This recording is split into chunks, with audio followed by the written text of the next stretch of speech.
배당의 계절입니다. 그런데 세금이 달라졌습니다. 은행주가 꽃을 피웠습니다. 배당금은 두둑해졌습니다. 그런데 말입니다. 이 배당 그냥 받는 것과 다릅니다. 이거 나랑 상관 있는 이야기인데 이 생각 지금 드셨다면 맞습니다. 올해부터 배당 소득에 붙는 세금 구조가 바뀌었습니다. 많이 벌수록 더 떼이던 그 구조가 달라졌습니다. 배당을 받는 기쁨, 그런데 세금 고지서의 부담, 그 사이 어딘가에서 균열이 생겼습니다.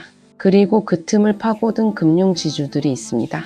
KB금융, 신한금융, 하나금융, 우리금융. 이 네 곳이 지금 왜 이렇게 주목받는지, 그리고 이 변화가 40대 이후 우리의 삶과 어떻게 연결되는지 차분히 짚어보겠습니다. 오늘 뉴스의 핵심은 이것입니다. 배당은 숫자이지만 세금은 구조입니다. 이 구조가 바뀌면 숫자의 의미도 달라집니다. 그것을 지금부터 함께 보겠습니다. 먼저 배경부터 잡겠습니다. 우리나라 금융지주들이 요즘 앞다투어 배당을 늘리고 있습니다. 기업 가치 제고, 주주환원 강화, 이 두 단어가 금융지주 공시마다 등장합니다. 왜 이 시점일까요? 정답은 두 가지입니다. 역대급 실적, 그리고 세제 변화입니다. 이 두 가지가 겹치면서 지금 은행주를 중심으로 조용하지만 분명한 관심이 모이고 있습니다. 처음에는 단순한 배당 뉴스처럼 보입니다. 하지만 이야기를 따라가다 보면 조금 다른 풍경이 보이기 시작합니다. 지금부터 그 풍경을 보여드리겠습니다. 지난해 국내 4대 금융지주의 실적을 보겠습니다. 숫자가 말합니다. KB금융입니다. 당기순이익 5조 8,430억 원입니다. 6조 원에 가까운 수치입니다. 신한금융입니다. 4조 9,716억 원입니다. 이 역시 역대 최대 순이익입니다. 하나금융입니다. 4조 29억 원입니다. 처음으로 4조 원을 넘겼습니다. 이른바 4조 클럽 첫 입성입니다. 이 지점입니다. 은행은 여전히 탄탄합니다. 그리고 이 실적은 곧 배당으로 이어졌습니다. KB금융의 연간 주당 배당금은 4,367원입니다. 이 중 결산 배당금만 1,605원입니다. 현금 배당 총액은 1조 5,800억 원에 달합니다. 신한금융의 연간 배당금은 주당 2,590원입니다. 결산 배당금은 880원으로 결의되었습니다. 현금 배당 규모는 1조 2,500억 원입니다. 하나금융의 연간 배당금은 4,105원입니다. 결산 현금 배당은 1,366원입니다. 총 1조 1,178억 원을 현금 배당으로 결정했습니다. 숫자가 이렇게 크면 자연스럽게 드는 생각이 있습니다. 그래서 세금은 얼마나 내는 거지? 여기서 제도 이야기가 시작됩니다. 원래 배당소득은 금융소득에 해당합니다. 이자와 배당을 합친 금융소득이 연간 2천만 원 이하이면 15.4%의 세율로 원천 징수됩니다. 지방소득세를 포함한 수치입니다. 그런데 2천만 원을 초과하면 이야기가 달라집니다. 초과분은 근로소득, 사업소득과 합산됩니다. 그리고 최고 49.5%까지 올라가는 종합소득세 과세 대상이 됩니다. 연봉이 높은 분들, 사업소득이 있는 분들, 임대 수익이 있는 분들, 이런 경우에는 배당이 늘수록 세금이 폭발적으로 커졌습니다. 여기서 헷갈린 분들 많습니다. 배당은 분명히 늘었는데 실수령액은 기대만큼 늘지 않는 상황. 그 불만이 오래 쌓였고 그것이 이번 제도 변화로 연결됩니다. 지금까지의 핵심을 한 문장으로 정리하겠습니다. 역대급 실적이 역대급 배당을 만들었고 그 배당을 온전히 받으려면 세금 구조를 알아야 합니다. 그렇기 때문에 다음이 중요합니다. 올해부터 시행된 제도입니다. 배당소득 분리과세입니다. 이름이 어렵습니다. 하지만 개념은 단순합니다. 배당소득을 다른 소득과 합산하지 않고 따로 분리해서 세금을 매긴다는 것입니다. 기존에는 2천만 원을 넘기는 순간 다른 소득과 합산돼 최고 49.5%까지 세율이 올라갔습니다. 이게 달라졌습니다. 구간별로 보겠습니다. 2천만 원 이하, 기존과 동일하게 15.4%입니다. 2천만 원 초과해서 3억 원 이하, 22%입니다.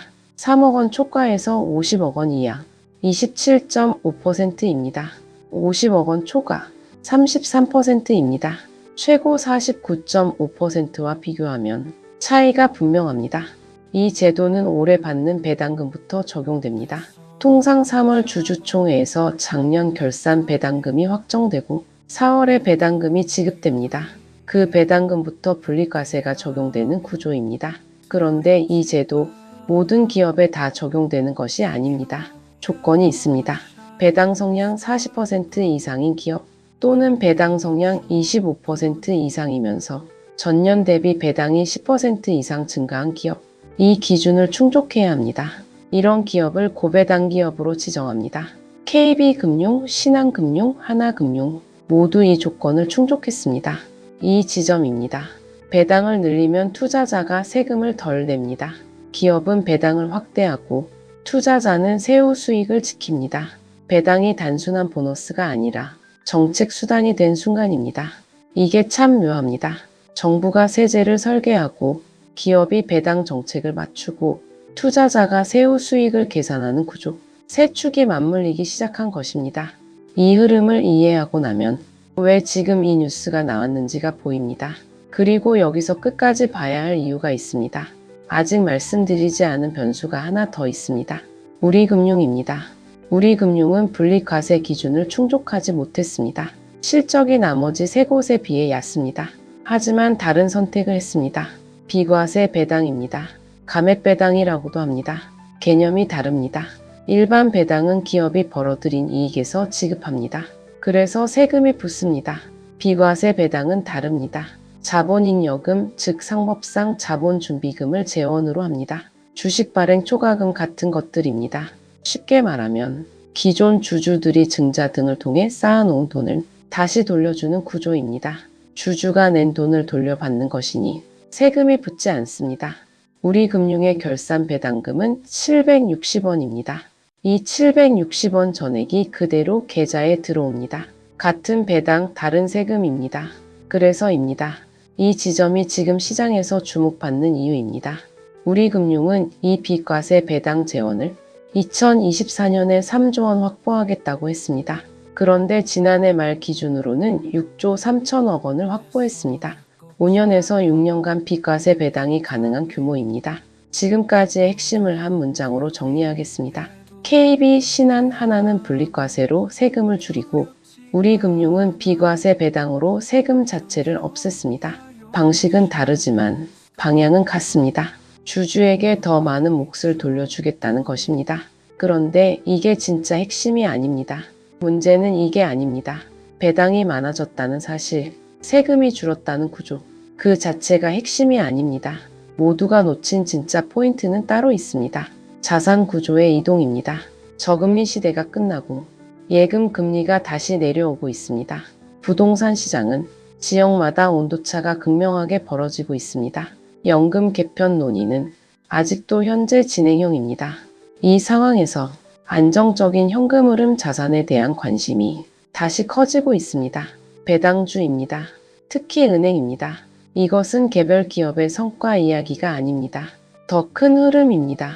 국내 자본시장이 성장 스토리에서 현금 흐름 스토리로 조금씩 이동하고 있다는 신호입니다. 그래서입니다. 정부는 세제를 바꿨습니다. 기업은 배당을 늘렸습니다. 투자자는 세후 수익을 따지기 시작했습니다. 이 세 개의 축이 같은 방향을 가리키고 있습니다. 배당은 수익이 아니라 생활 전략이 되었습니다. 이 말이 과장처럼 들릴 수 있습니다. 하지만 숫자를 보면 달라집니다. 만약 배당 기준일 전에 500만 원을 각 금융지주에 투자한다면 13일 종가 기준으로 계산해 보면 KB금융은 29주를 살 수 있습니다. 결산 배당금으로 46,545원을 받습니다. 신한금융은 48주입니다. 결산 배당금 42,240원입니다. 우리금융은 128주입니다.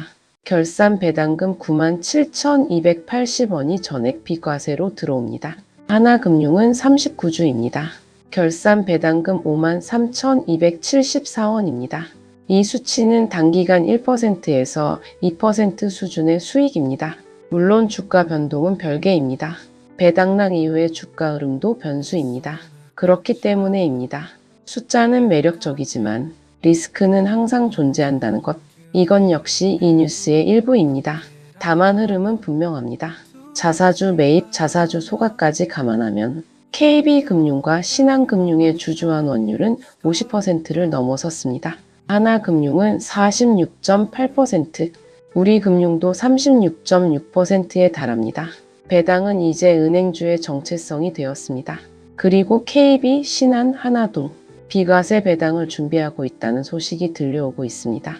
개별 기업의 선택이 아니라 산업 전반의 방향이 바뀌고 있는 것입니다. 아, 그래서였구나.